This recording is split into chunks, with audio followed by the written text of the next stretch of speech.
Hello, hello, hello, everyone. There's a couple of left. It's almost over, I promise. Okay, Petite Maman is the latest film written and directed by Celine Sciamma, who directed one of my favorite movies of all time and one of the best movies, actually the best movie of 2019 and one of the best films of the 2010s, Portrait of a Lady on Fire. She is also known for Tomboy, Girlhood, which is my least favorite film of hers, and she also did a movie called Water Lilies, which is actually pretty good. Petite Maman is a film about two little girls who meet each other and have a blast. And I've got to say, I was kind of disappointed by this movie. I mean, I don't know how you top Portrait of a Lady on Fire, and this is sort of not the direction that you need to go to top it. Not that Celine Sciamma needs to like top Portrait of a Lady on Fire, or that she should be striving to top Portrait of a Lady on Fire, but as an audience member, I just want her to make a better movie than that, because that's good for me. If she makes a better movie than a film that made me feel something I've never felt before, then why wouldn't I want that experience, you know? But this movie did not give that to me, unfortunately. And here are sort of my main criticisms with it. This film feels so much like Portrait of a Lady on Fire structurally in the narrative that I kind of saw through it. You know, this movie was supposed to come out last year, and I feel like this film did not get enough time to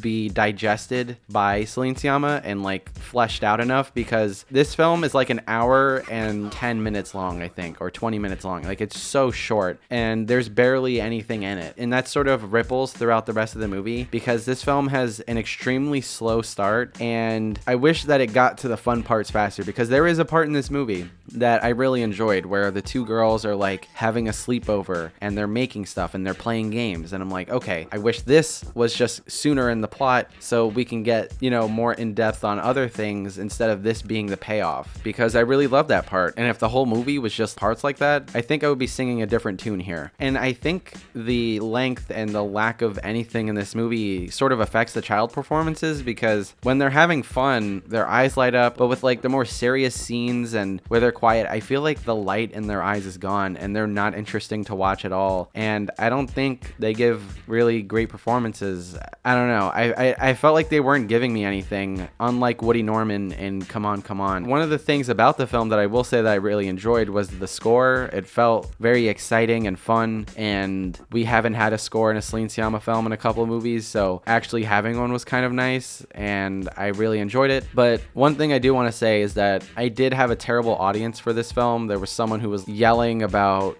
something and people's phones went off. It was the most ridiculous. Like, people showed up late, like super late, 20 minutes into this 1 hour movie. It made no sense. It was weird, and that didn't really deter me from enjoying the movie, because I really wasn't, but by the time that stuff started to happen. But it was just a cherry on top of a lackluster film watching experience, and I'm giving Petite Maman a very begrudging 5 out of 10. I really wish I loved this movie. Maybe I'll watch it again, maybe I'll like it more, but I just didn't enjoy it. If you enjoyed this video, hit the like button. If you agree or disagree, tell us in the comments. Subscribe if you haven't already. Share with your friends. Do all the things. We have a couple more left, and then you never have to see this thumbnail again. Bada bing, bada boom, gabagool. Watch Portrait of a Lady on Fire. Do not watch the trailer. Just watch it and have a good time and cry. Okay, bye-bye. You have to get past the Avengers and Marvel shit at some point, okay? Other people make movies.